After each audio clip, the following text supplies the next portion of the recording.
to Middle Fingers Up, the show where we hold our heads high and our middle fingers higher. I'm your host, Kieran McKay. Today, I'm thrilled to introduce our guest, Amy Wang, as the CFO of a software solutions company and a Chinese immigrant who arrived in Canada at quite a young age. Amy offers a unique perspective on how her childhood cultural views combined with Western influences have shaped her into the person she is today. Amy and her husband reside in Calgary, where they are raising their biracial daughter. We are excited to hear Amy's experiences, which I am sure will enrich our conversation, as I know there are valuable perspectives. We were having a great conversation prior to recording, so I can't wait for her to bring this here. But maybe before we get started, I just want to set the stage. You know, when we feature guests like Amy on MFU podcast, I just want to say we are very proud to be part of the journey and in reinforcing the space where people of color can openly process the impact of balancing Western and Eastern norms. As people of color courageously share their experiences, we collectively work to diminish the reasons why we hide parts of our stories. It's important to emphasize that our intent is not to make anyone uncomfortable or feel guilty by any means. It just, to me, it goes beyond that. It's about recognizing and validating our diverse experiences. However, if you find discomfort or even guilt arising when folks or people of color in particular share their experiences, we really encourage you on behalf of MFU podcast to lean into those feelings and explore them. Sometimes those feelings can be a valuable opportunity for self-reflection and growth.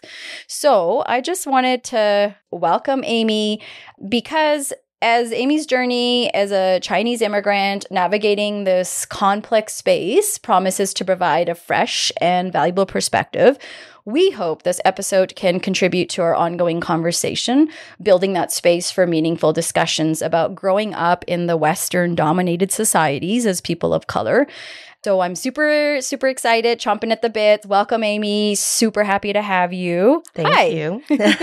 Hi. Thank you for having me. I'm really excited to share my story and experiences.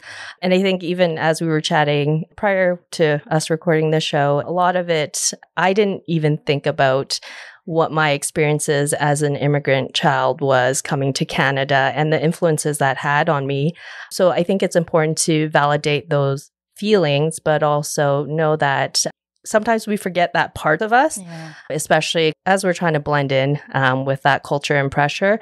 We forget bits of us, and I think it's important to just share those stories. Yeah, I'm with you. Thank you. That's very well said. Let's get started. First things first, I think we should give a little shout out. So you and I have never met before today. Correct. We've had some back and forth to prepare for this episode. Mm-hmm. And I'm really, really grateful that a previous guest, Angela Hick, who comes on often as my favorite parenting therapist, we always, Angie, I got parenting struggles. Come on down. And then I always pretend it's not about me. And I'm like, other parents are wondering. Yep. Angie and I worked together for years. She's a phenomenal woman. And the last time she was here, she said, you know what? I really think you need to meet my sister-in-law, Amy. She is the most, she's like the definition of strength is what she said to me. Mm-hmm. She speaks so highly of you. And she was really, really hoping that once she put us in touch, you and I would agree and have this recording. So I just want to give Angie a shout out and thank you, because I love when our guests, it's like paying it forward. I love it when our guests say, I think someone else could benefit from coming on here. I think you would benefit from listening to this story. So thanks, Angie. Yeah. Thank you, Angie. She is amazing in her own right. And it's always nice to have a therapist in the family. Right? So, yes. Keep them close. Exactly. Yeah. I believe it was your daughter that she was talking about last time she was here. Your daughter was teaching her son Mandarin. Yes, correct. Yes. When they play together, Taylor, my daughter, will be very adamant in teaching Bo how to say specific words in Chinese and telling him when he's saying something in English, she'll be like, no, this is the Mandarin word for it, Bo. So how many years apart are they? They are about almost a year, so 8 months exactly. Pretty close. They'll grow up like siblings essentially, hey? Exactly. Yeah. And which is nice because currently they're the only child on both sides. Right. But so they play a lot together and but it's funny when you look at them, they don't look like their cousins. Yeah. So my daughter looks a lot more Chinese, obviously. And then Bo is a bit more of a snowflake in terms of blonde hair, blue eyes. Exactly. His beautiful. Eyes. Yeah. But I mean, they don't see that, obviously. Totally. For them, it's like, hey, my cousin's coming over. I get to play with him. Yeah. I'm so pumped. Yeah. She's more of a bully to him at this stage. She's going, I think she's headed towards the terrible threes. But here we go. Yeah, they love each other. Yeah. They say it's the terrible twos, but I remember another therapist I used to work with, and he had said, no, it's the teenager, but three-nanger. That's what he called them. Yeah. And that's what I've been hearing from my coworkers. Everyone's like, they said two's bad, but three is worse. Like, this is where they push all the boundaries. They test you. They know how to bug you. She especially knows how to bug my husband. And so, they butt heads a lot. Well, he's going to learn a lot parenting his little daughter there, eh? Exactly. Yeah. One thing was really cute that you said was the cousins, they look so different. Mm-hmm. And I always find that so interesting because you're part of an interracial relationship. So am I.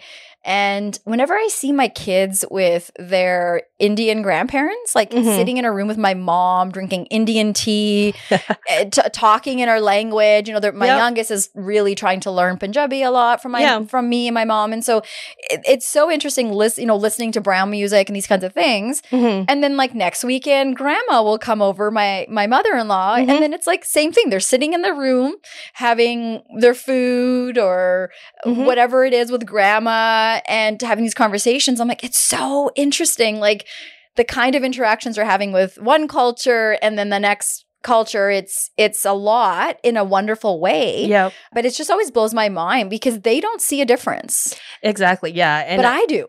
Yeah. You see a very clear difference in terms of what they're doing, how they're speaking.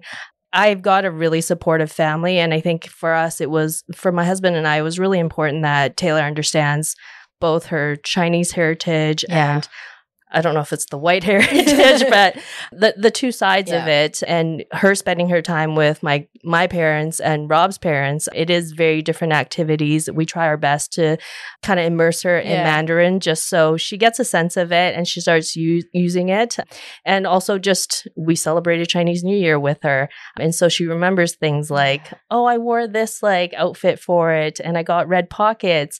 But then for Christmas, we do this. Yeah. Sometimes it feels like a lot, but it is important to both of us that Taylor gets to see both sides of it. Mm-hmm. Yeah. And, I'm going to be honest, I don't know about you, but I feel I have to try harder to make sure that the Indian customs and culture are present for the boys because they're going to school in North America. They're growing up with North American friends, North American pop culture, all of that. As we know, we grew up here in Canada. We know that it always will dominate. Mm-hmm. And I agree. Like, I think it's up to us to make sure that we find that balance. Otherwise, it'll be easy to not have the Chinese heritage or the Indian heritage in the same kind of way. And so, I mean, I want her to have that connection to that side of her. Yeah. It's part of her identity. But even like little things, I find there's still pressures to be blended or not stand out as a Chinese person. So like even when I'm packing her snacks, I'll think about like, oh, like, is seaweed the right thing to pack for her? Right. Or should it just be like crackers and cheese? Fishy crackers. Yeah. Right? And it's weird. It's like these little details in your life that like it creeps into. But like we think about it at all levels and we try our best. But at the end of the day, sometimes it's still not the way we want it to be ultimately. Yeah. And sometimes we don't think about those things beforehand. Like when my husband and I were entering our relationship years ago, you have all these ideas, you think and we always said, if we have kids, of course, they're going to have both, mixed culture. How cool is that? All these wonderful things. Mm-hmm. And years later, now I think, it means something very different than it did going into this. And I think that's just an example of we grow, we change. All of the issues in the world are also growing and changing as well. And so sometimes for me, it's like, I gotta try a little different to help encourage, especially my older son, because I think sometimes when he's at school or when he's with his friends, he forgets that he's Indian. Yep. And so I have to say, like, you're a person of color. So you got to help your friends, or you cannot be part of that kind of a conversation, because you have to remember your color comes first before your Caucasian heritage. Like, because otherwise the whiteness is always going to be there. You know what I mean? And so you got to stand up for us, because if your friends are watching you, if they see you making that kind of a joke, you're giving them permission. So it's things that I would never have thought I would be teaching my kids. But you know what? You do that, and what are you going to do? Not do it, I guess? And that's a part, like, I think it's always important to advocate and remember where you come from. And that's where it's like, it's so easy to forget, or it's easier to take the path of least resistance because all my friends are doing it. Or even at work, let's say, like, hey, I'll get a position better if I don't speak up on that front, you know? It takes a lot of strength to voice and vocalize some of those issues and bring it front and center and feel comfortable to say those things out loud. And I think that's where, like, I've grown individually over time. Earlier on in my career, it was a lot about climbing the corporate ladder, doing whatever it takes. But now it's more like, I have something to say about this. I don't feel right about this, etc. And I'll voice those opinions. I don't care as much about how that impacts me in terms of my day-to-day work. It's more important to me to get that voice heard and get that opinion out. Yeah. That's very well said. Well, I'm glad you're here. Look at us. We're already doing it. We're already having this conversation. So why don't we pause for a second and do our middle fingers up segment? Perfect. What did you bring today? I think something simple. I would say middle fingers up to expectations. Push the boundaries. Don't feel like everything is predetermined for you. There isn't a set path for anything. And so push the boundaries. Do what makes you happy at the end of the day. That's very well said. I like that. And I think that can be used even along the realm of what we're talking about too today. You and I sort of talked about this earlier, just getting to a place, and you've even said it, like at work, being able to speak up. And often you hide, we don't say stuff, worried. One thing is you're a woman, and another is you're a woman of color. And so when you do speak up, too many women can relate to the kinds of experiences they've had. And so I think your middle fingers up is a really good reminder of sometimes we have to have difficult conversations. Sometimes we have to stand up, even if we're standing up alone. But the thing is not to stop. Exactly. To find a way to keep going. Right? To fight for it. So don't quiet that voice inside you. It's important to be heard because you're representing other people as well. Those that don't feel like they're empowered enough to speak up. And so we still got a long ways to go, obviously. But I think anything we do, even on a day-to-day basis, can make a huge difference. I agree. I absolutely agree. And I think even like on a personal level, knowing that something was said when maybe you wouldn't have, as well as like, what's the intent? Often we want to speak up because we think we could help fix something or be part of a solution or want to be part of a team and contribute. And all those are great reasons, yet something gets in the way, the barriers, the times maybe before you've been told not to say anything or watch out. You know, some people feel like sometimes they have a target on their back when they're at work because they, again, being a woman of color in particular, it's like no one wants to listen to you, or people are like, what do you really have to offer? All these kinds of things that I think a lot of women go through more often than not, but don't talk about it. Yeah. One, we don't talk about it. And I think two, we have these expectations of ourselves. I think growing up there, you know, you get told that you shouldn't do this or you'll come across a certain way. And so you have it in your head that I just shouldn't do all these things. And it's really interesting because like being the CFO at a company, I have a large team that reports into me. And it's crazy the difference between who advocates for themselves versus who doesn't. I can see kind of who is really working hard and who's really making an effort on the team side of things. But in terms of who speaks up, it's predominantly the male and it's predominantly not people of color. They will advocate for themselves 100% and they don't feel like I think for people of color and especially for females, they feel like they just shouldn't and that they don't deserve it ultimately. And so that's where I think it's really important to know that like it's okay to voice your concerns. It's okay to speak up for yourself, whether it's in the workplace, whether it's, you know, in your day-to-day life, whatever it is you're doing. It's not enough at this point, right? Like there's still a lot more that could be said and done. Maybe you've seen something different happen that's been positive, or maybe you think something needs to happen. Being in your position, you're a CFO of a tech software company.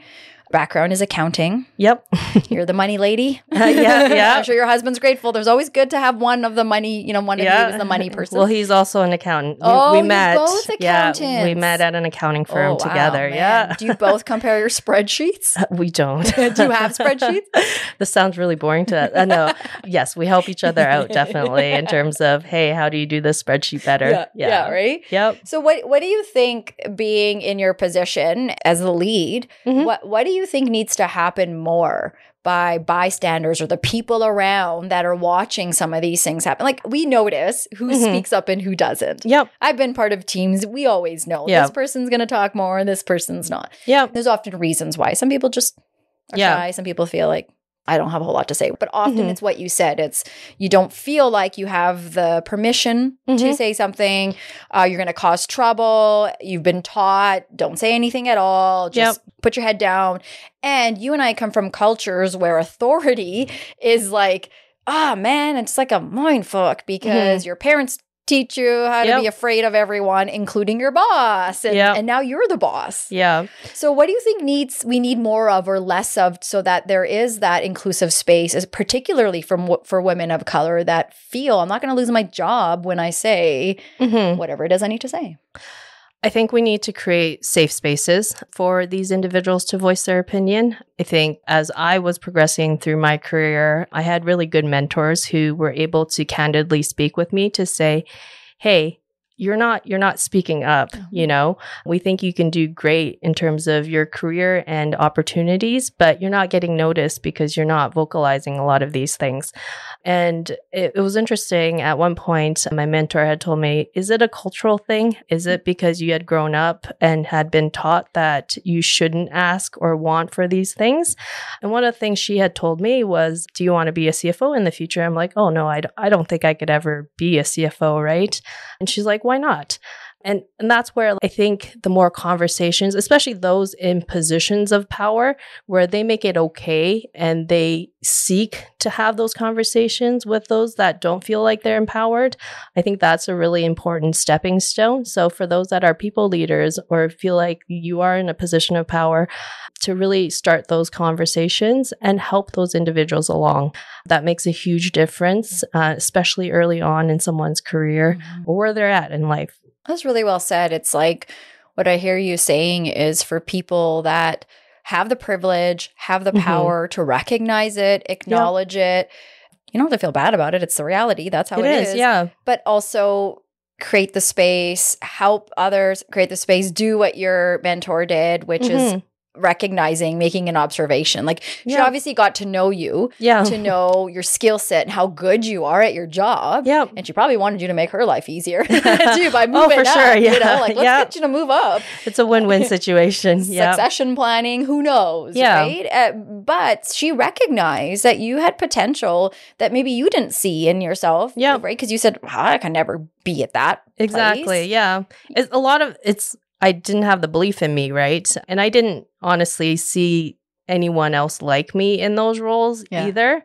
So for me, it was like, oh, I think I can get here if I work hard enough. But, you know, everyone I see at the executive level are generally male, white, over check. 50. You know, there's a checklist. And when you don't see the representation of someone similar to you, it's really hard to have that belief in yourself that you can do it. Totally. And so for someone that was in that position to tell me that I can definitely get there, right? It made me believe in myself a lot more, but also it made me more hungry to do those things. Yeah. And so what would the people that work for you say that they get from you? That they would love. You're like, I want an interview here. Like, come on, man. Hopefully, this is what they say. But I try to create a safe space for all my teams and nurture, regardless, I guess, of their skin color, whether they're male, female, or what they identify as. At the end of the day, I reward whoever's hardworking, gets the job done, and I want to help them advance their careers. So I'd like to think that they would say that I'm all ears and I don't micromanage them ultimately, and that they're in the driver's seat. So, and providing that space for them to do it ultimately. Yeah.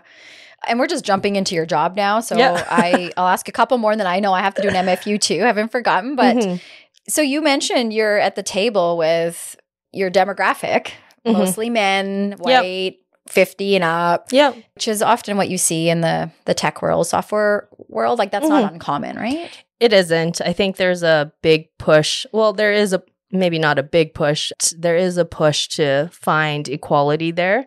When you look at where boards are today, where executive levels are, even from a compensation standpoint, there's a huge disparity. And I think one, the starting point at least is being aware of it and acknowledging it. Yeah. And then secondly, doing things differently so that we can have a more balanced leadership team in the future. And so we're taking the right steps, but there's still a ton to do on that front. It is interesting though, because you do sometimes feel quite lonely in terms of your experiences because we don't really share the same experiences. Yeah. So it's hard to like tell them like, hey, I went home and had dumplings today and we were celebrating this, when for them, what are you talking about? Yeah. It's not Christmas. What do you, exactly. It's not on the calendar. You can't really shoot the shit with them, if you will. And a lot of times it's relationships to get to the top. As shitty as that sounds, sometimes that's how you get there. And so it's hard to relate to someone that is completely different from you. So it's important to start creating avenues for where we can make that connection and start evening out things a little bit, if you will. Yeah, that's really well said. We'll come back to, I'm sure your job will come up here. We have some questions. I had some that I wanted to ask you. So thanks for starting strong, man. Okay, I had my middle fingers up. Usually my middle finger's up. It comes from something that I did or I'm learning or, one of my kids upset me or whatever. But my theme this past week has been communication. And in particular, I was thinking about this because I had this weird interaction and I didn't feel heard or validated. And so then I was like, okay, so, I would say like I can only start with myself. It's as hard as it is not to be mad at the other person. What can I do different? And so then I started thinking about communication. And then I read this really cute affirmation the other day and I was like, this is my answer. I'm learning that for me, communication has two key aspects. One is if you want someone to know something about you, tell them. The other is if you want to understand something about someone, ask them. Yet often we do the opposite. And, this is kind of what that interaction with this person was. And so it's like we assume instead of asking and wondering why, let's say the other person didn't ask me or, you didn't listen to me, you don't care, whatever we want to fill that space with. And I'm really trying hard not to do that because assumptions make asses out of you and me, as they say, when we assume. And so I just like, life is short. We only have so much time and I'm not a mind reader and nor should I have to try. And nor should you. Yeah. Like like when I look at it, I was like, how would that person feel if I had that interaction with them and they left there feeling like Kieran didn't listen to me, didn't feel validated by Kieran. She shut me down in that conversation, which is totally possible. It can happen. It has happened. But now you've walked away and I don't know that. And I think we're fine. There are these unspoken conversations. How many times do you go over in your head, well, I think they meant this. And this is how I reacted to it. And then I think they meant that.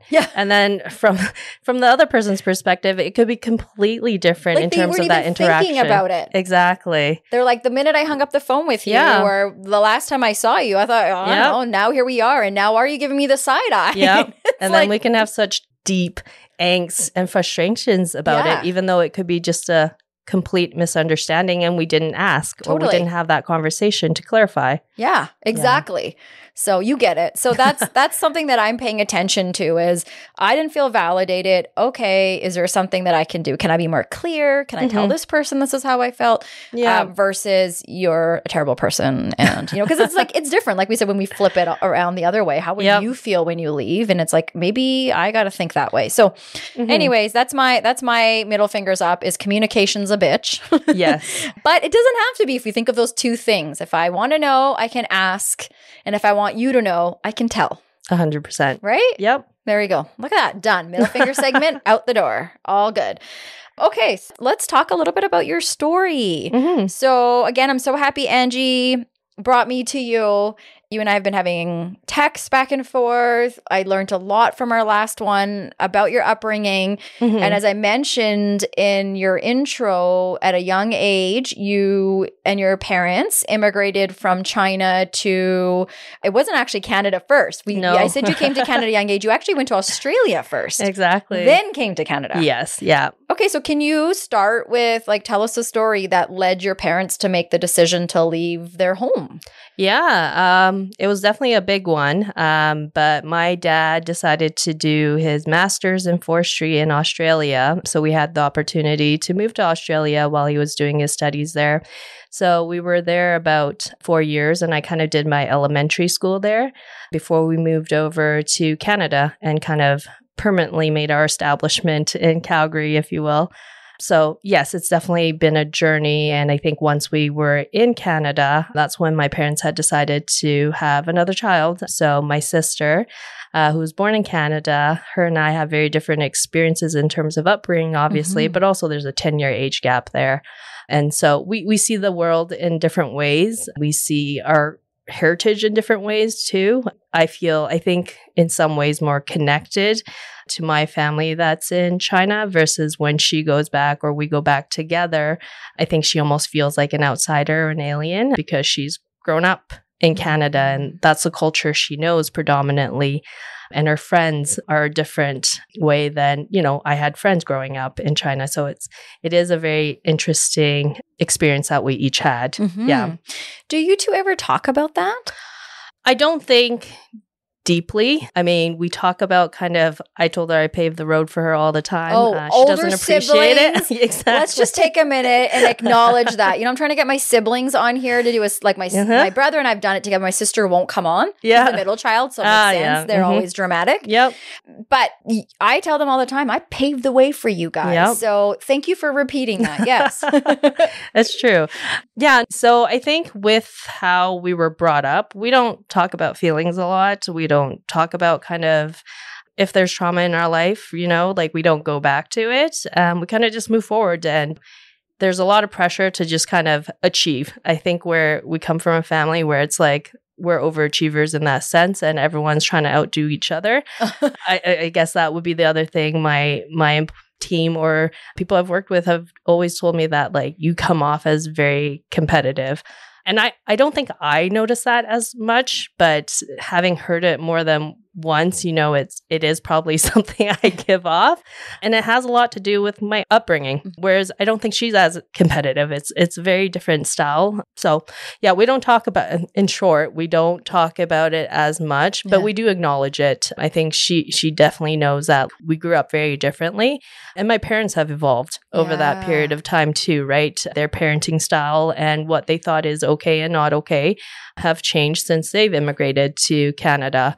So they've relaxed a bit more on that end. But at the same time, I think what I feel bad for her is more, I think she has a disconnect sometimes to our Chinese heritage and culture, which is okay. She's dealing with it in her own way. And for me, I just make sure that I'm still connected with family and my culture in that way and that I don't forget it. Yeah. Yeah, I think you make a really good point. Sometimes I find it feels for people that have immigrated to North America that it's like one or the other. You either really get roll up your sleeves and get into the Western culture and get into that. But in order to do that, you almost have to leave your own identity, which is where you come from. And whether I was born here as well, like your sister.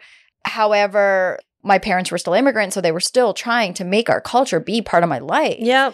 And, you know, now in my 40s, you start to realize like, oh man, I wish I had a way to figure out how to have both versus feeling— How to have a balance. Yeah. Yeah. Because often our heritage is the one that I find gets dropped. Yeah. Because you're trying to blend in. You're trying to, you know, you're trying to make it through day to day. And yeah, and sometimes it feels like a all or nothing kind of thing. Like I'm either advocating for this or I'm not. But I think, definitely, you make a great point. How do you find that balance of having both, you know, having everything, if you will? Yeah, so I think we're still figuring it out on that front. We don't have a perfect recipe to tell you like, hey, here's the step-by-step guide on how to get there. Yeah, it's a little more complicated than a step-by-step. Yeah, I hear you. Yeah. Yeah. You do have your daughter, though. So it's interesting. You say your parents have, you know, sort of softened in some ways or evolved. Yeah. I'm sure you see things different in how they're being grandparents to your daughter than maybe they were parents to you. Oh, 100%. Right? Yeah. I'm like, where was that patience, Mom, when I was little? I know. Exactly. Very different expectations between kind of my daughter and my upbringing. I was the oldest child on both my mom's side and my dad's side. And they are both the oldest on their side. So there was always an expectation of carrying on the family legacy or the family name by having a boy. And I was not that. And so there was always a lot of pressure on me, or I guess it wasn't pressures that were said, but I always felt like, oh, I'm a disappointment, right? So growing up, I felt like I had a lot to prove. And maybe that's why I'm so competitive in that sense of, hey, I came out and I wasn't the right idea or what you wanted me to be. So I've always grown up to say, okay, well, I can show you better. I can do this and achieve more. But again, like that shaped me from growing up. And my mom was always an advocate for me. She didn't care. She was like, I love you regardless, whether you're a boy or a girl. Or for her, it was just important that I had independence. I had the financial freedom to do what I wanted to do and that I wasn't reliant on cultural norms. And when she had my sister, it was the same thing for her as well. And so I think she's raised two very strong and independent women who are out here fighting the world, if you will. So I'm very proud of where we are today. But also kind of, I didn't realize how much my mom advocated for us from day one in such a patriarchal culture, if you will. Right. Yeah. It's one thing today if you're doing that for your daughter, because, I mean, we talk about on the show, a lot of us that are children of immigrant parents, you and I even talked about our parents didn't have the platform, didn't have the voice. They had to put their head down and work their asses off. Give up what they went to school for, find something that they have to do to survive. And we, you know, in many ways owe them a big thank you. Are there things that sucked along the way? Yes. Am I in my 40s dealing with those things? Yes. But I am still so grateful that my parents, my grandparents, my aunts and uncles did what they did for us. So I think there's that appreciation. I'm curious for your mom, because you said it's not common for maybe a mother of the Chinese culture to advocate in that way for her daughter. Is that true? Like, would you say common? Or at least in your time when you were growing up? And it still persists today. Like when I have conversations with my cousins or we have family back in China, it's still they're very celebratory of when they have a boy versus when they have a girl. That mentality hasn't shifted that much over time. And I would say like my mom definitely got a lot of flack for it. Things that if she didn't speak up about it or if she didn't advocate for, she wouldn't have to had dealt with, right? And so that's where she really was a trailblazer in her own right of making sure I had what I needed, making sure that I wasn't looked down upon just because of my gender. And that didn't limit me in terms of what I could do in the future. If your mom was sitting here today next to you, I'm sure there's many things. What would be the one thing that stands out that you'd want to thank her for? I think it's that independence that she's taught me, that I can do anything ultimately if I worked hard at it. She's really instilled that in me since day one, that I didn't need anybody else. I didn't need to rely on anyone else ultimately. Particularly a man? Exactly. Particularly a man. But I think it works in the, not works, but I think I resonate with that when we've immigrated to Australia, to Canada, because it can be very lonely. When we first moved to Australia, there wasn't a lot of Chinese people in my class. I looked very different. And so having that strength and independence in me, I knew I'll be fine. I can make it through as long as I just persisted. Yeah. So she's taught me a lot of that over time, and she's given me a lot of strength and support. So I'm really thankful for her for all that she's instilled in me. Yeah. That's huge. And a big shout out to her for helping you sit here today and acknowledge that. That must be, I would imagine, a many mother's dream to be able to, it's almost like their investment, right? They put all this time and effort in us, but to hear that kind of gratefulness from their child, I think that's very healing on many levels. I think the thing is, she hasn't heard it from me. And I think that's a conversation we should definitely have. There's also that language barrier of, I can say it in English, but it's a lot harder to kind of convey that in Mandarin over to her. So that's where culturally we still don't share a lot of our feelings. It's funny, I can have this conversation with you, but I've never really had it with my mom. And so those are learnings I'm having, and things that I want to make sure that for my daughter, she knows that she is appreciated and loved and supported. And those are some of the things that I would definitely do differently versus how my parents were brought up and how I was brought up ultimately, of not sharing those feelings. Well, and what would you want to pass on from your mom to your daughter? Definitely the resilience side of her. My mom she can master anything. She's had many career changes to support us throughout our upbringing. And so if I can instill that level of resilience in my daughter, I would love to let her have that as well. Well, she clearly has a voice because she's already telling her cousin the right way to say words, right? Yes. So, I mean, she does have 8 months of a lead on him, but, quite a lived experience there. So, but she is very independent on that front. Yeah. And that's where she has a very strong mind and idea, and she's not afraid to vocalize it. And I love that about her. Yeah. I mean, sometimes it could result in a lot of arguments, but I think it's important for her to feel like it's okay. And it's important for her to be heard and feel validated in that sense.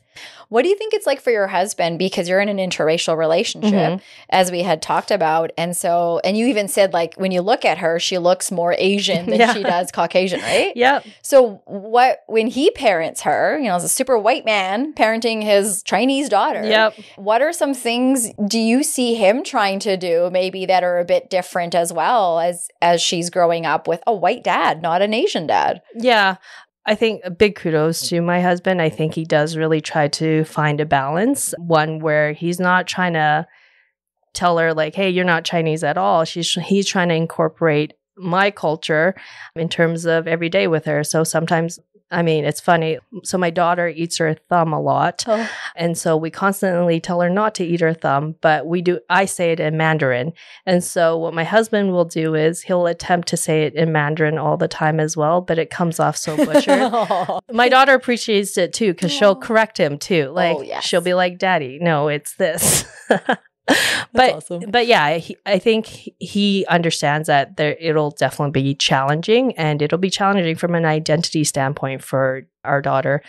And again, it's not a choice of are you just Chinese or are you just Caucasian? She is going to have to find a balance, and she needs to be able to figure out belonging, and that it doesn't have to be distinctly just Caucasian or just Chinese. Yeah. Which is huge, because you and I were just talking about that a few minutes ago. We feel sometimes we have to give up one to embrace the other. And it's lovely to hear you say we're really trying to foster a home where we want to embrace both cultures. And I think that's lovely. We try to do the same with the boys too. And however, I feel like you and I were talking about, like, I feel got to put a little bit more effort into the Indian side, because it is easier for them to be accustomed to the North American way because they live here. And like we said, in our neighborhood. So it's like, it's just remembering these things without putting one down. without having to give up one or the other. And I think what will be challenging is her own identity of where do I belong? Because I'm not fully this and I'm not fully that. I think what's nice to see, and even like when I go pick her up, there are a lot more blended families. And so when she is able to see that visibly, I think it gives her more comfort to say, okay, there is a space for all of us. And it's not that I just have to choose one or the other. Right. Mm-hmm. Yeah. That's really nice to see. Can I ask you how, because you talked about you're closer to your Asian heritage. You were born in China. You had a bit of your childhood there. Yep. Whereas your sister completely born and raised here in Canada. Yeah. So you have a bit more connection. You can speak your language. You have friends still back home. You have cousins, family back home. Can I ask how it came about that you and Rob ended up together? Like, were you, I know this is kind of weird, but was interracial dating sort of like how you grew up, or was it a bit of a surprise? Because my follow-up would be, how do the families manage that? Yeah. So we both articled at the same accounting firm. So when you're spending 60 hours a week with a group of 20-year-olds, there's a lot of relationships that come out of it. So we have a lot of friends who are also married through the same accounting firm. Yeah. So that's how we met. I had been in interracial relationships prior, and so it wasn't something new. Okay. But I think for my parents, if we were still living in China, I think that would have been a shocker for them of, wow, you're marrying outside of your race. What does that mean culturally? How do we communicate with his family? Yeah. But I think as they've adjusted, they started seeing kind of blended families are normal and different cultures are okay as well. There's different things we can learn from each other. Yes. And I will say Rob's family, Angie included for sure, they're a very welcoming family. I will say they're definitely more open to our culture or my Chinese heritage than maybe the standard family would be. Yeah. So they make a lot of effort in terms of just celebrating some of the things that we do, and we try to be involved with things that they do as well. So it's still a learning experience, There's still a lot to be learned. So we're still figuring out along the way. But the biggest thing is that they're very open about it. Yeah. Mm-hmm. Yeah. And I think I also want to just clarify too, by asking you how your family was, we're not talking about racism here. We're talking about a minority culture that has a lot of fear when any of their children step outside and embrace a very dominant culture, because the fears are what will happen to ensuring that our heritage moves forward, our cultural customs aren't forgotten. So there's a lot of fear in that. And I just want to make sure we're being clear about that, because it's really not about I don't like people that look like this. Yep. It's just for a lot of minority cultures, it's scary when your kids venture outside of your own race. Oh, yeah. Right? Because you're trying to protect yourself. That's all you move to a different country, you have to protect yourself. You have to protect your kids. Now your kids are dating outside of you and you're like, oh my gosh, right? So yeah. Oh, I totally agree. I think for my parents, a lot of the hesitation were, first of all, English is not our first language. How do we communicate to Rob, to his family, but also separately? We're a very close-knit family. I think when in China, there's a one-child policy. It's gone now, but when I was born, it was a one-child policy. And so there's a lot of reliance on the children to take care of their parents as they get older. So it's very close-knit in that sense. Whereas I would say a Caucasian family, it's not as much. It's like, hey, you turn 18, you go figure it out yourself. Yeah. And we treat our cousins like they're our brothers and sisters. Same with friends, family friends. They're aunties and uncles to us ultimately. So that was a hesitation for sure on their end. And how do we culturally blend both of these things?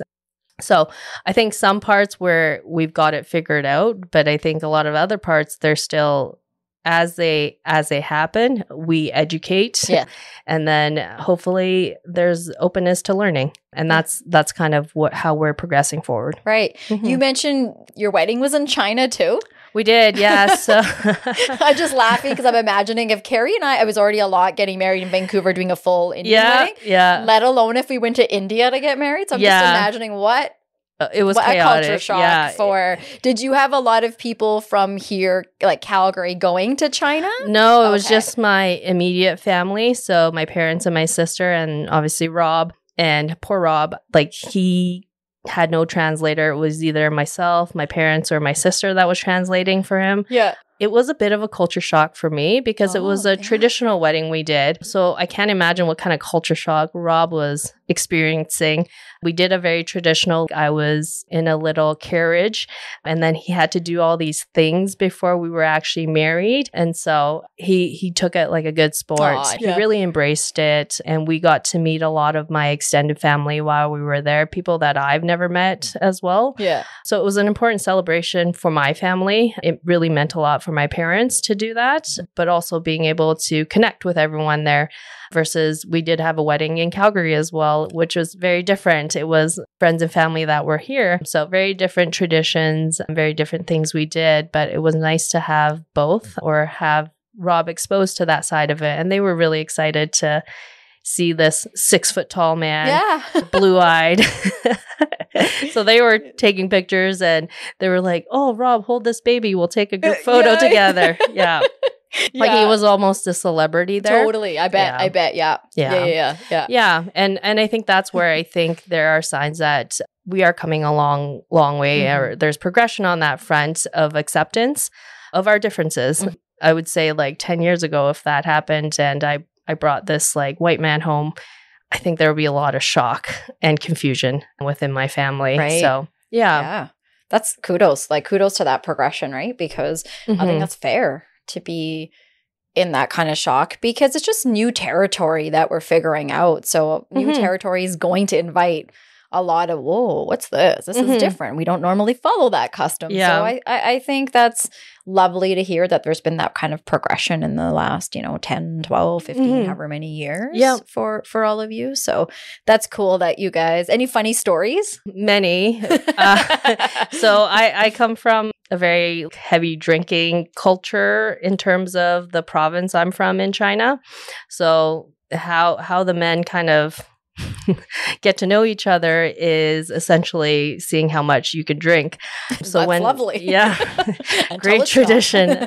Yeah. So when Rob actually first met my extended family, we took him on a nice trip to China. He met my uncles there and they were all in the army and they were like, "We're going to test him. We're going to see how much he can really drink." So I left for lunch to visit some other people. So he was kind of left to fend for himself. By the time I picked him up, he was wasted, my uncle was wasted, my dad was wasted, and I was tasked with driving the three of them home. And a lot of bonding happened during that time. Yeah, he proceeded to throw up on my dad, and my dad tried to catch it with his hands. And that's when I knew, like, hey, he's really making an effort to impress my family. And by it really puking all over them. Oh, right? yeah. I mean, they That's were all not wasted love. at that I don't know point. what is. Exactly. Right? Yeah. And for my dad to be so comfortable in that sense, and for my uncle, like they couldn't even communicate with each other. But he told me at the end of the day, he's like, "Rob's a great guy." So yeah, many of those first cultural experiences for him when he went on that trip. Yeah. It's funny because words often we think are the most important part of that kind of communication. And you don't have to talk. No. When you're in someone else's presence, you can feel each other's energy and your affect and pick up if you want to be part of this moment with me or not. And so I think sometimes the best bonding happens when you are left without the words. Yeah. Like you can't really offend each other because I'm not going to say the wrong word now, but I'm going to, pound it or high five, hug you or what that might be. Yeah. So sit close to you because proximity is such a big deal. I know in my culture, when the men are hanging out, they're like sitting right next to each other. Yeah. And it's interesting because a lot of our men aren't very big about touch and space around other men. You're a man's man. But when they're partying, it's a whole different story. So it's like such a bond. And it's too bad it always has to be over alcohol, but a lot of times it is. Yeah.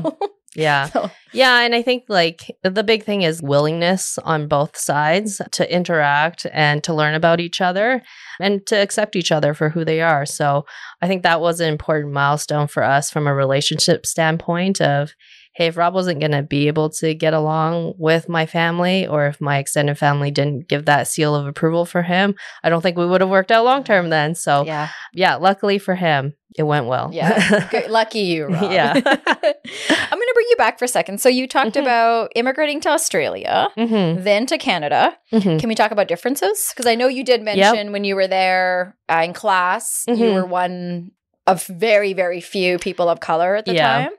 And so I'm just curious, being in Australia, and maybe this is also like maybe your parents have talked about the difference too, because I understand you were young too.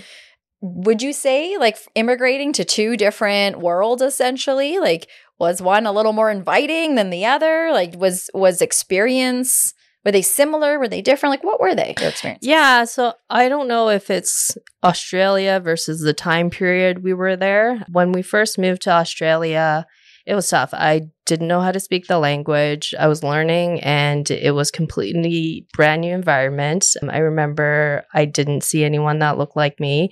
I was probably the only Asian kid in the elementary school, and I got bullied the first day. I think the first day in school, like we were all waiting in line to go into class, and these kids would just make fun of me and actually kick me. So I think it was a shock at that point, and my parents would come see me at lunchtime, just help me through it. And I remember like I would just cry during lunch. I think it was a tough period in my life. And then I adjusted by starting to make friends. And then I felt more welcomed where there were kids that were much nicer to me. But I definitely felt a big differentiation in Australia versus when we came to Canada.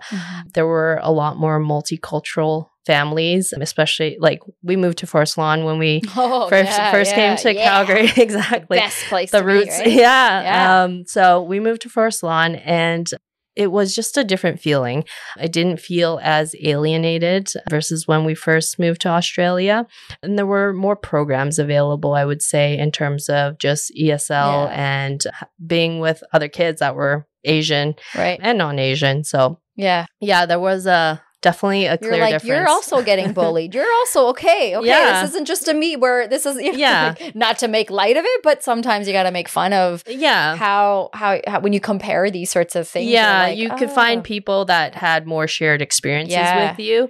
Whereas I think in Australia when I was there, it didn't happen. Like it was I either assimilate into the Caucasian culture or I get bullied all the time. Yeah. And that's a really, really important point. I think that's what happens sometimes for kids of color growing up is a survival skill is if you can't beat them, join them. Yeah. And not necessarily if you can't beat them, join them in the bullying world, but meaning like, I'm going to get bullied today. So I better find a way to not have smelly food in my lunch. Dress certain way, speak like you. It's a survival skill. You learn quick as a kid because it's bullying. Anyone that's been bullied, it's traumatizing. It is. It's life affecting. And for me, that was a big thing too. Learning. I mean, I was bullied quite a bit too in elementary school, but learning.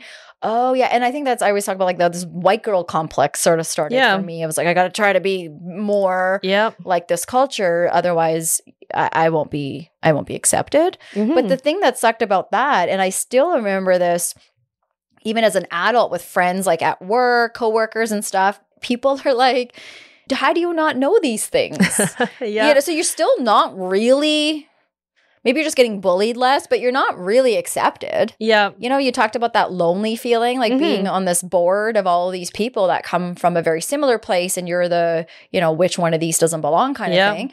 And it's no different, I think, when you're trying to, maybe it is different. I don't want to say it's no different, but it's what I see as similar is when you're a kid trying to blend in with the North American culture, you're kind of like in a lonely place because you don't, I don't go home and eat those same things. I don't go home and watch those same TV shows. I don't go home and do those things. But there's a significant part of the day that I'm influenced by all of these children at the school or the adult. So it's like such an interesting time when we bring those things forward as we're getting older, and sometimes you don't realize like, oh, this has to do with when I was a kid. Yeah. And I think you shut it out of your head too. Like they weren't fun experiences, so you don't think about it. But I think it's important to educate our kids so that they can have a better experience and not just for themselves, but also other people. I think a lot of it is like we don't share that information. or we hide that part of us. Yeah. So it's just not known. But like the more people are able to be themselves and the more people are able to bring their cultures to school, to work and celebrate those differences, the better it is for those that feel like they can't. Yeah. So it's still a progression. It is, and I think also acknowledging the kids, because we also talked earlier about hopefully we can teach our kids. My kids are a little bit head in age and I'm working on that with them about being inclusive. I always remember sitting on the steps outside of my school at recess, the step that you walk to go into your door, just because I didn't have kids that would want to hang out with me and stuff. And so I remember sitting out there and there was this one girl and I always remember her name was Robin, and her house backed onto the fence, which then was one of the big school fields. Mm-hmm. And I always loved her house from afar. Her dad built this crazy, I think he was a fireman. He built this tree house that you could live in if you wanted to. Yeah. Really kind family. And her mom, I think, noticed a pattern where, I'm sitting on this step at every recess and lunch. And she took it upon herself to do something with Robin, whatever it is that, we probably try to do with our kids, have a talk with her, come on, be better, Mm-hmm. And I remember Robin coming up one day and was like, hey, come play whatever it is we would be playing at that age, hopscotch, whatever they do. Yeah. And being like, whoa, what? Okay. And she was great. She really put the effort in, and then other kids start. Yeah. Right? Like I had a couple, one of my best friends is Filipino. I had a couple other kids of color, but we're all trying to survive, figure it out. But I always think of that one kid at school that I really did a nice job of creating some space to think, oh, okay, I do matter. I can be part of something here. So, and then I got to go play in that tree house. So. Oh. But it just made me think about these experiences as kids that we have, or our kids have, or many kids may have, and we don't again connect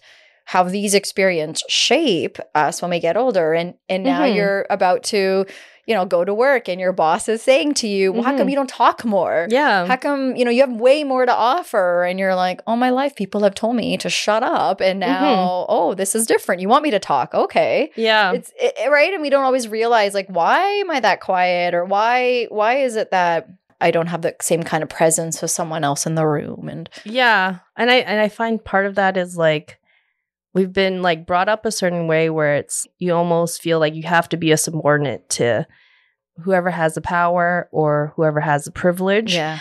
And that translates into different things as you get older in life, whether it's how you are at work, how you are at home in your relationships.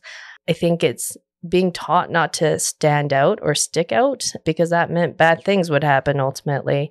And so that I don't think I've ever made that connection in my life, but a big part of it is I am the way I am because of how I was brought up, and those experiences that I've had shaped me in a way where I was hesitant to vocalize things, or I was hesitant to be different. I really wanted to blend in because that really was the path of least resistance, and where I could be happy with myself ultimately. Right. Well said. Well said. We talked a little bit about your journey involves the interplay of different cultures and expectations. So being Chinese, moved to Australia, come to Canada, growing up in North America. I'm curious if you have any specific moments or experiences that stood out to you that maybe were pivotal in your personal development as you were growing up as an adolescent and becoming a woman entering the workforce. Yeah, I think I had, in my professional career, as I was working, I got very similar feedbacks of not that you're quiet, but it was oh, you seem boring, or you don't want to speak up about certain things. And they come in passing, these comments. And I don't think people realize how harmful those comments are, because I think that put me more in a shell, if you will, of wow, why do people think that? I'm not, right? And so that really fueled me to kind of be different in that sense and prove them wrong. But I remember I think these are just preconceptions you have about women that are Asian that essentially they don't speak up or they don't have their own ideas, and they're just going to be hardworking and They're do machines. what you told to. Yeah, You may have babies. Yep. Take care of your house. Mm-hmm. And maybe you work too and get paid, but mostly you do all the other things. And if you laugh once a day, good for you. But if you don't, it's okay because you're a machine. Yeah. Right? Yeah. But I think that the thing that really bugged me was, wow, you're just saying this in passing by, like in just normal conversation. Like, do you not realize how harmful that is to say to anyone? And would you say this to someone who was not?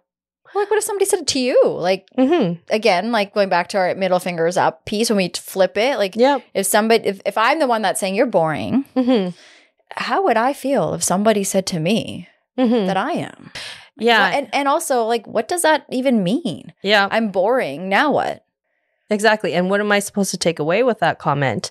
I think what they intended it to be is like, oh, it's lighthearted. Like, I'm just poking fun.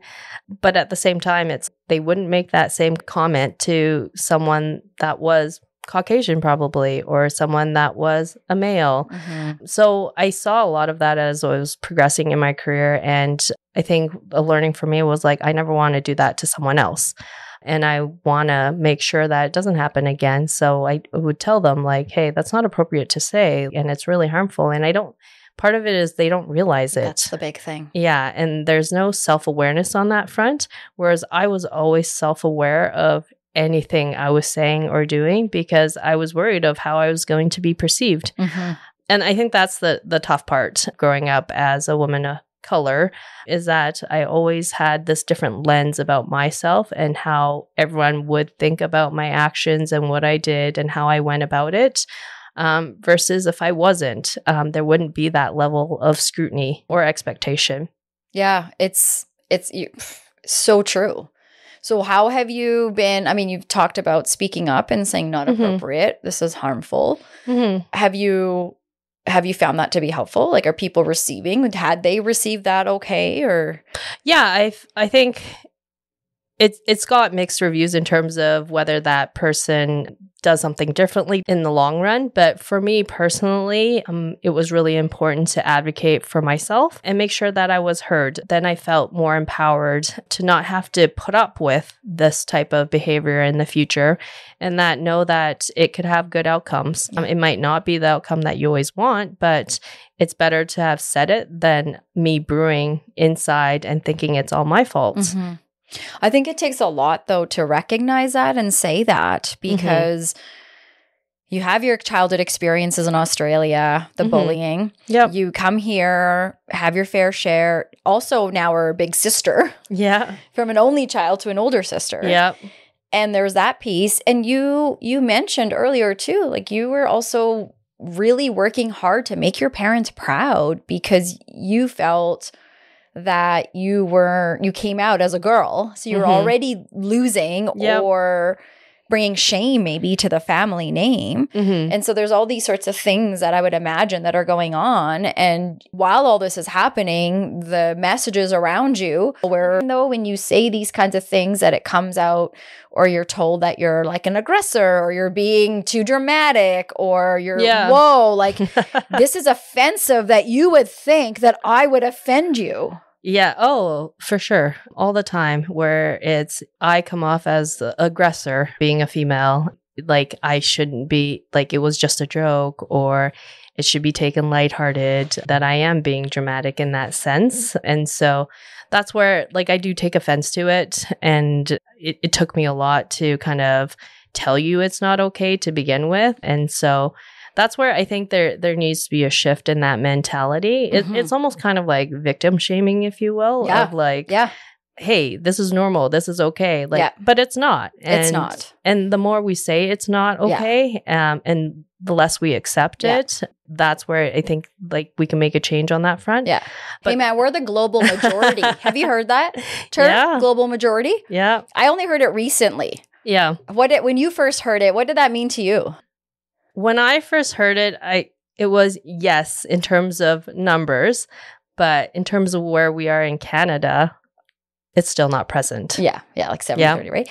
Yeah. However, when we look at it from around the world, there's a little bit of this like pep in my step or like a little bit of this, like this overwhelmingly strong feeling that there's more of us than not, because for many years it feels like it's just you. Yeah. You're the problem. And then when you start to realize global majority, there's way more people out there that are actually in the same boat as you than not. I don't know about you, but it almost feels like, okay, that's helpful to then give the okay to want to say something, because we need to educate, as you've been that's been your thing you've been saying all along here today, is like we gotta educate ourselves, and we gotta educate each other if we want to move forward and grow.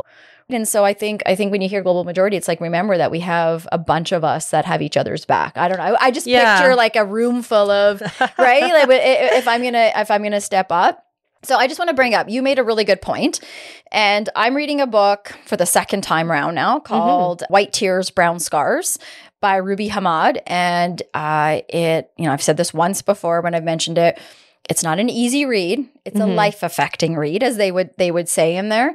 And she talks about, she's a brown woman, she's a Muslim woman. She talks about white feminism and kind of how it's betrayed women of color. And she really breaks it down to this colonization. But one of the things that another reader that I follow, she mentioned in here, and it's kind of what you're talking about, it's called this case of quiet survival. I don't know if you heard this. And I was reading this, and everything you're saying sort of is an example. So what they say in this book about case of quiet survival is that it's when people, and particularly women of color, are not interrogating the demeaning treatment and interactions from their white peers. So I also want to preface, this book is not about self-pity. It's not about anger, because it's not going to get us anywhere. It's not about blaming people. It's recognizing how the world has been built and how we fit into it. And ultimately, the book's hope is to get us to be, human to human interactions instead of color to color, but we have work to do. But in the case of quiet survival, there's this woman giving an example about how there were times where the behaviors, and a lot of times it was unconscious attitudes that came through white peers, and whether it's at work, whether it was at school, and any time that the woman of color would bring something up to their peers or say this is inappropriate or calling, me boring is harmful, it sort of gets matched with this, you are offending me. You now, Amy, are making me feel uncomfortable because that was never that person, whether it's the man or the woman, that was never their intent. And this book talks a lot about helping people sort of bring the unconscious to the conscious. Like there's been stuff that's been ingrained for years and years and years, right? That my husband might be doing today, and they're great men and they're fantastic, but they don't recognize it because it's just been, generations and generations. And when things have been led by the Europeans, the white Europeans, for all these years, you just kind of think, well, I don't know where that came from because I'm not like that. But anyways, your point just brought me to this thing of quiet survival. And this book really encourages us to find out where we are in this whole piece about feminism. But also like helping us understand that when our white friends and peers ask us stuff or say stuff, it's less about saying, I have an example that's exactly like that, or you're this way, or why are you this way, often is the question, but more of just having silence and listening. If you know me and get to know me, people get to know you, they learn what your history, where it comes from, and where what they think is boring has to do with years and generations of being told, shut up, in the kindest way, but don't talk. Your family tells you, your culture tells you, your country tells you, then the other people in the other country, everybody tells us these things. And I think it's really helpful when we start to make sense as we get older where some of this history is coming from and how it's still impacting women of color. It's so deep rooted, in terms of just how it's ingrained in you. And then for someone to bring that up separately of that's just the way you are. There's always that. I find there's still a lot to learn, or there's still a lot of understanding to be had. And I feel like for for Caucasians, I don't think they realize the privilege or the pedestal or the advantages that they have ultimately. Yeah. Or try to hide it. We just have to acknowledge where we come from. And it's different places. That's right. Yep. And we all bring something to the table. However, we just have to recognize who's got the privilege in the room. And it's like a boss and their, subordinate, if you want to call them, their employee. Yep. You can go to lunch with your boss, but at the end of the day, they're still your boss. And I don't know about you, but like I grew up being scared, right? Because authority again. Yeah. So it's whether the boss is Michael Scott from The Office trying to be the finest person in the world. Yep. At the end of the day, you're still my supervisor. And there's this acknowledging I am your supervisor and understand that when you and I have this conversation, I'm bringing power to the conversation because I can fire you. Yeah, it's such a different power dynamic. It is. And it's often not acknowledged at all. Yeah. Now there's a power dynamic, but when it's not, it's completely unsaid or ignored. Yeah. Yeah. And that can be very frustrating. And it's difficult to kind of have those conversations. Sometimes it's like close friends or family, and you don't want to create a problem. Exactly. So. And sometimes you blame yourself too, right? You start brainwashing yourself of saying, oh, okay, maybe I am that way, or like maybe I need to improve myself. What should I be doing differently, without looking at the bigger picture to say, hey, it's not my fault. Yeah, there is something fundamentally wrong that we need to fix and to start having conversations about. If we were gonna start having a conversation in the realm of what we were talking about, what kind of conversation would you hope we could start having? At a minimum, I think it's the candid conversation that there are differences and that we aren't all the same. There are definite cultural differences and they are normal and it's okay, and to be accepting of that. I find a lot of times it just goes unspoken and it's just the expectation that you become the majority. That herd mentality of like, if you want to be accepted, then you have to be one of us. Yeah. So it's that acknowledgement and knowing that it's okay to have those conversations and to stand up for yourself in that sense. Yeah, well said. I really appreciate that. Okay. Do you want to touch on the cancer? Sure. Yeah, sure. Are you in remission? I'm still in treatment. I have radiation currently, so I think I have like 2 weeks left of radiation and then I'm done, technically speaking. So hopefully remission, but we don't know like what does remission mean ultimately, because it's not like there's scans or tests we can do further to say like, is it all gone? So we're talking about breast cancer. Yes, right? Breast cancer. And you were diagnosed in February. Just this year. Okay. Yeah. So how are we doing? Doing better. Okay. Yeah. Sorry, it's more of a emotional topic for me. No, it's okay, man. Like yeah. It's been a hard year. I think like sorry. Do not be sorry, man. Yeah, I think it like it's a completely different headspace. And like you've talked about, your friend passing away. It was just a complete shock when you think life, you've got to figure it out. And there's, sorry. It's all good.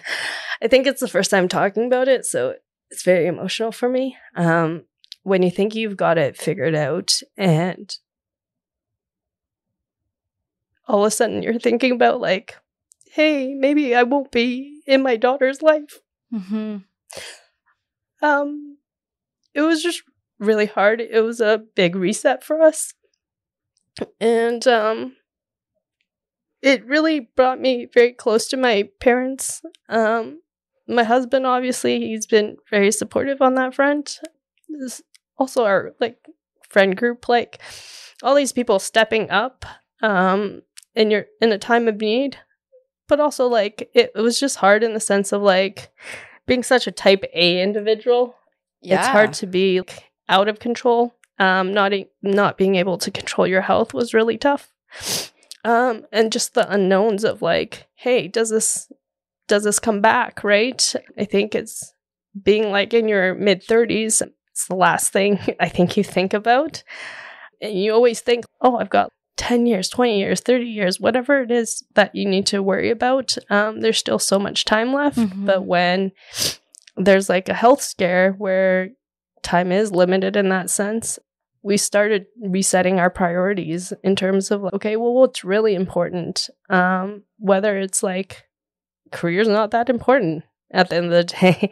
Spending time with family and friends is really important. Like, my parents are getting old too. So it was making conscious decisions about what we did with our time, but also separately knowing that we can't be so caught up with trying to fight this disease that we forget to live, to enjoy life. And I think like something important, like someone told me, was life is for the living. So what you got to take every minute, every moment and appreciate it, and do the things that you truly want to do. I think, and that's where being brought up from a Chinese family, it was always, oh, you needed this title or you needed this type of education. You needed to get this done in life.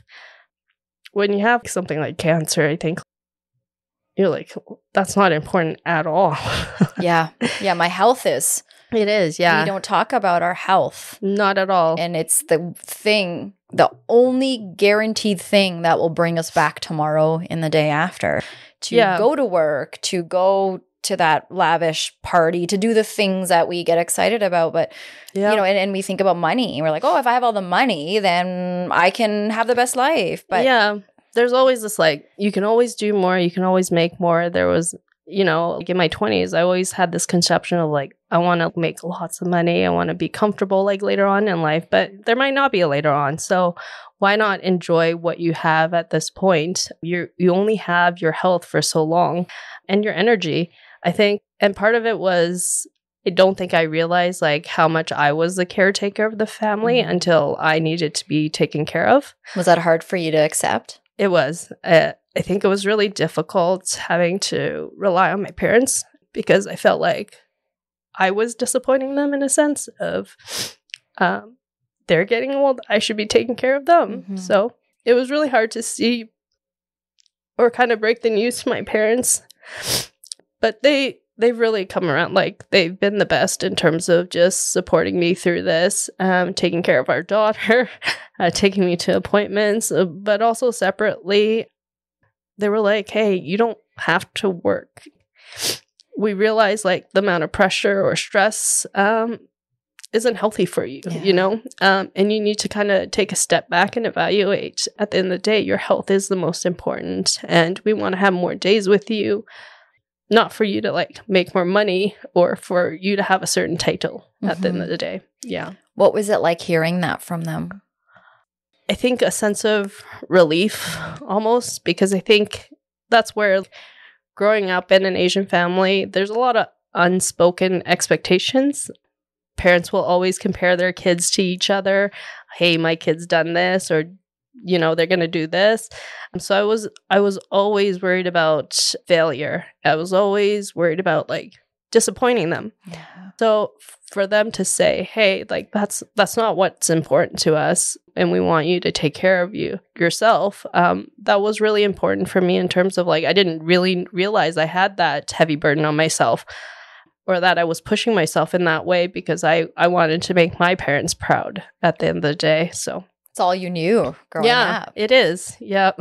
Yeah, like you the way you shared at the beginning about your mom and the force to be reckoned with. And so how can you not want to follow that suit? And you're trying to adjust from one country to another, and it's not starting out the greatest when you get to Australia, isolation, and you get here, okay. But you also mentioned earlier too, like your parents had to change career paths too. And so there's all these things that they're sacrificing for us. And so it makes sense why you would feel guilt, maybe even shame when you're having this conversation and you're not a boy. I'm sure as much as you wanted to let that go, it probably popped in your head too. And I'm not, maybe if I was a boy or whatever, right? Like these things. But I do have to say, like, it makes so much sense when Angie told me that I needed to interview you.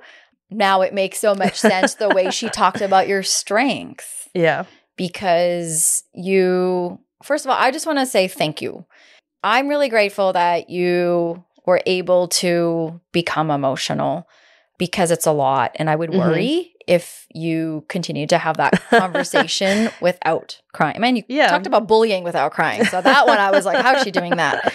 Yet you were able to share going through this process, and mom to mom, I would not even know where to begin if I was experiencing that, becoming, now that I'm a mom. Yeah. Yeah. Yeah. And I think like I have these conversations with my friends too, but like as we kind of look back, we're like, we've really put ourselves in the back seat. We've prioritized being the caregiver to our family, making sure our husbands are okay, our kids are okay, our family is okay. And then doing all of that and then still making a career for yourself. We always kind of forget to take ourselves. Like, I think we take a lot for granted in that sense. And so, like, if anything, I think it's important for mothers at a minimum to think about yourself first for once and take care of your health and think about if your health wasn't there, there's no one else to take care of those important people in your life. And so it's taking a step back and doing things for yourself and not always for other people. Honestly, what I hear you saying is showing up for yourself is showing up for others. You start with the oxygen mask on the airplane, right? Yeah. Put yours on, then maybe you can help someone else survive too. Yeah. And somewhere along the line, that's very difficult to do. And when you're experiencing something like cancer and it hasn't even been a year, you use the word like a lot of unknowns and this lack of control. Yeah. That you have no choice but to figure out. Yeah. How do you know nothing about what's about to happen and keep getting up and going and doing it? Like, how did you in this past year, like, what did you learn about yourself maybe that you didn't know before February when you were diagnosed? It's funny. I think I was thinking about this. I get a lot of insomnia from the treatments that I have currently. So a lot of nights it's like thinking about like, how do we get here? Who am I now versus who I was before cancer? And a big part of it is I think I've learned that I can deal with a lot of shit. But at the end of the day, I want to do a lot of things because I want to be there for my daughter. Yeah. I want to be there for my family. And I think that's a big driver and purpose in my life, which I don't think I had clarity over before these. And maybe that's the silver lining to all of it is it helped me kind of figure out at an earlier time in my life of like what's important ultimately. Why am I here? What do I stand for? What's my purpose? Exactly. Yeah. Instead of just like, going through the motions, doing what people have told you to do. Like you should be here at this point in your life, or you should be doing this at this point in your life. It's really just enjoying the time. And having those moments with family and friends. Yeah. Yeah. Like I would imagine that village is so necessary when you're experiencing something like cancer. It is. The big thing for me was trying to feel like you weren't sick, like trying to feel normal. And I had some really good friends where they really understood that and didn't treat me like I was going through something crazy, but more like sharing their day with me, doing stuff that we used to do, like going out for lunches, going on play dates with our kids. I think when you lose the control aspect of your life, all you like want to gravitate towards is normalcy. Yeah. And how do you get back to that? So that was a big part of helping me get through the treatment. And I'm so thankful for the people that really stepped up during this. And you do, when you go through something like this, you really do find out who your friends are in that sense. Like there are people that really step up. Yeah. And there are people that it's hard for them to deal with. Definitely. And they go silent, right? So, and that's okay too. I am really thankful for all the support, the immense support that I've received. And that goes without saying, especially to my husband and my parents and my sister, like they've been, and my daughter. Like, I think that was the, when there were bad days with chemo, like I looked forward to like, hey, I'm going to hang out with her today, you know? Yeah.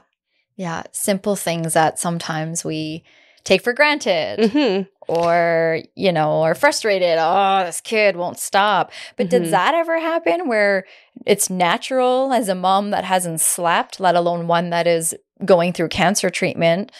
Did you ever feel guilty or bad for when you would get frustrated? Like, I can imagine, like, there's got to, come on, man, help me out. There's got to be times that she drove you crazy. Oh, yeah, for sure. Like all the time, still to this day.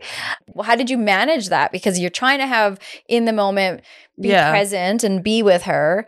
At the same time, it's like this, whatever, you know, she's going to be 3. So she's going to be, you know, like terrible twos are getting out of hand. So like, you know, like how do you balance that? Because I mean, there's definitely immense guilt of like, I need to spend every waking moment with her. I need to enjoy it. I can't get mad.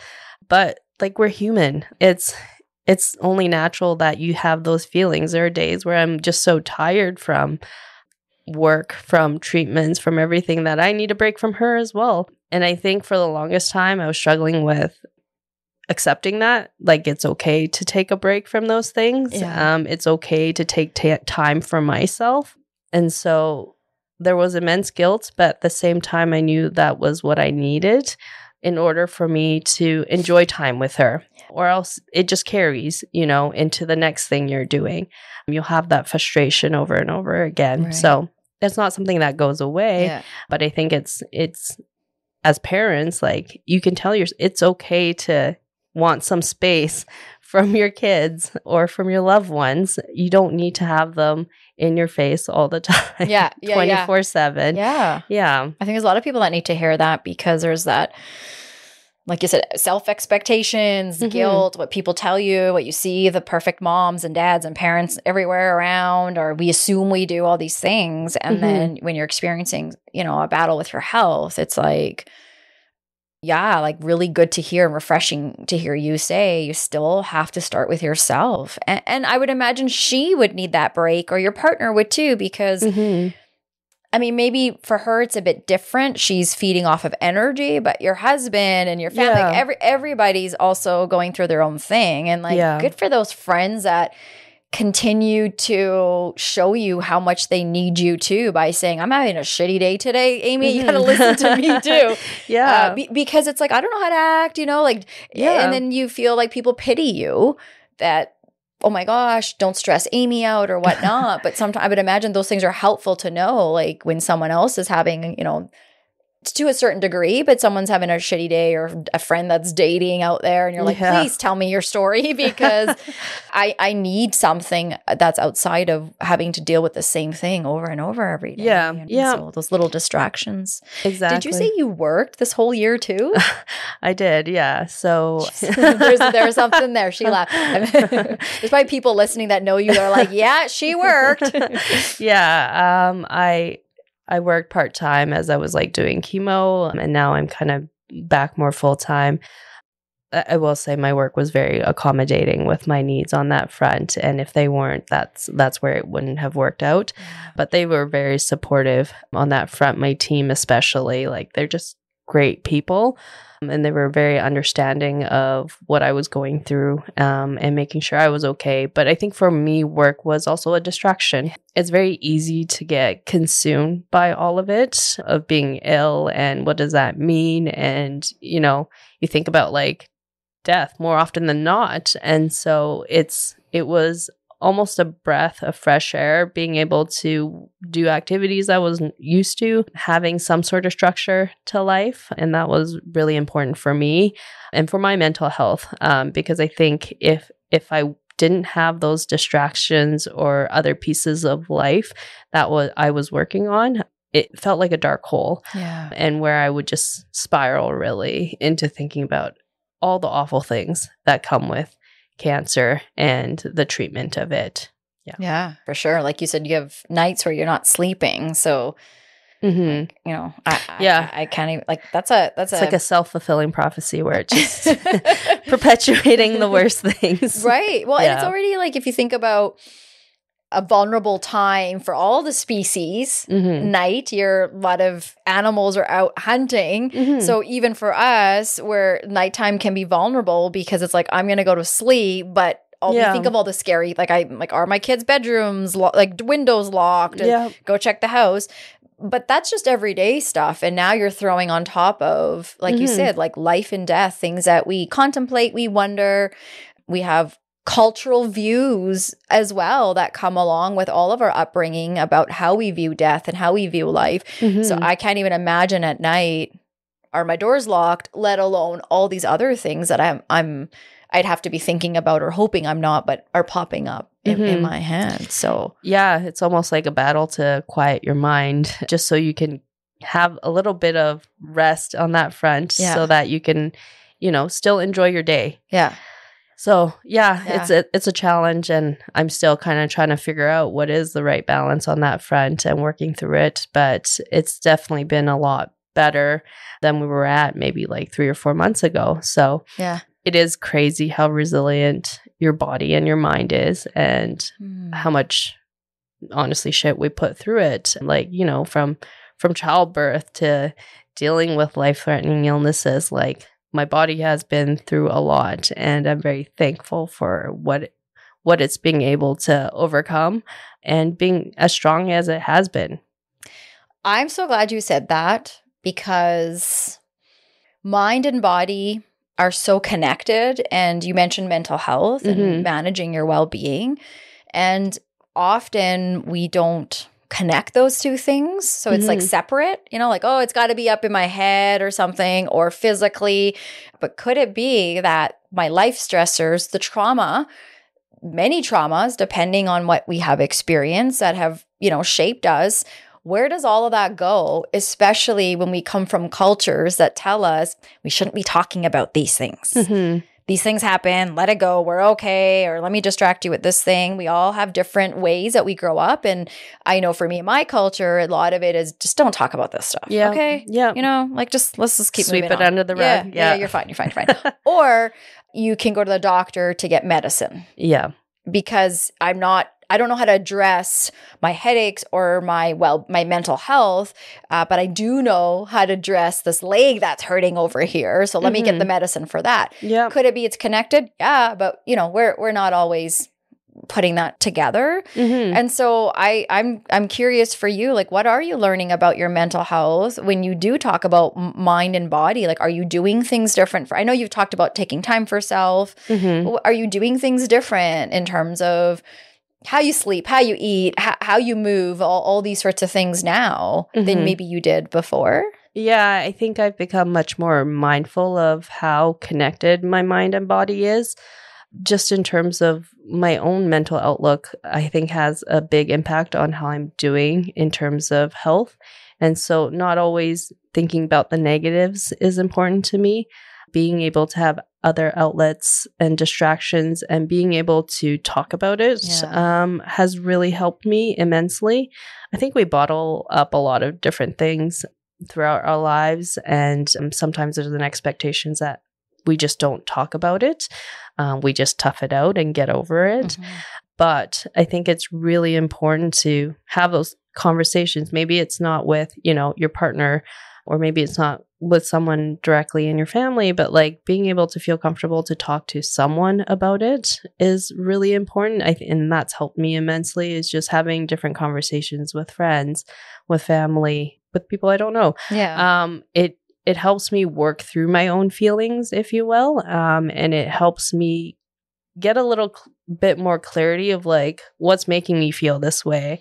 And what is really the underlying issues of why I'm having a crummy day, So it's a lot to, I guess, to dig into and unpack. But I think being able to have that outlet is really important. Yeah. Aw, that's really good to hear. With the health journey, you're saying your treatment is coming to an end. So just like, how are we doing here with that? Yeah, pretty good. Yeah. I'm currently undergoing radiation and hopefully to be done first week of November. So in terms of active treatment, that's my last one. It's been night and day in terms of radiation versus chemotherapy. I think chemo was just like, I was in such a bog. Like, I didn't realize how much it affected me both physically and mentally. Yeah. Like, it was just a dark space. I think, like, at the end of the day, you're injecting poison in yourself, and it was the lesser of two evils of what are you trying to get rid of? Right. But yeah, like, I can see kind of the light at the end of the tunnel now, if you will, of, okay, maybe this is a stage of life I can put behind me and start focusing on new goals and working towards other things rather than being in the thick of getting rid of cancer. Right. Yeah. Well, fuck cancer, they say. Hey? Yeah. Fuck cancer. Yeah, that's right.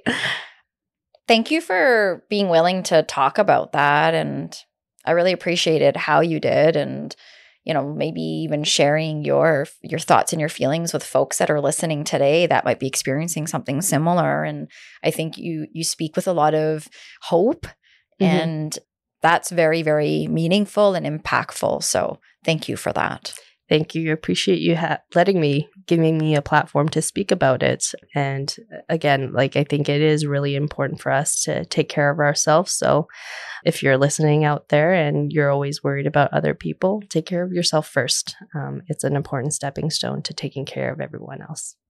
Well, you just beat me to it because I was going to ask you for the call to action. So I think that might be it. Yeah. Is there anything you wish we had talked about today that we didn't, or anything you want to share that you didn't have a chance to? I think we've covered a lot of different topics. Yeah. I mean, I think I'll go back to kind of the middle fingers up. For me, it was a lot of learnings this year for myself personally. And so if anything, just push the boundaries and don't fall victim of the expectations that are set on you. Do what you want to do, and life is short. So coming from someone who's had to deal with it, life and death situations, really, really enjoy it. It's never too late. Yeah. Thank you for that. Okay. So Amy, I feel like I could just keep talking to you. So I just want to remind everyone else too, that these conversations are always door openers. And so I want to thank folks that have been recommending guests, and I want to thank guests that have been agreeing, like Amy, to come on and talk about things that many of us have been told not to do. So that in itself is, I think, a big winner. And I also want to thank all of you that are listening and continue to listen. It means a lot to us. And for folks like Amy and all our guests that get to come on and share with you their stories, and hopefully there's things that you're taking from it. So with these door openers, you know where we are. Send us any feedback, or if you want to add on to this conversation or share anything further. We've had a few listeners that have reached out after recent episodes saying, I want to talk about my journey. And so, and that means a lot to us here too. So thank you. So that means we can keep the conversation going. Thank you again, Amy, for coming on and spending time. And I hope you'll come back soon. In the new year, maybe? Yeah. Maybe you, Angie, and I do one together. Yes. Hey, a parenting one or something like that. How not to parent your kids. Yeah. Unfollow us, right? For some good content right there, how not to parent your kids. Okay. I'll thank you again for being here with me. Thank you so much.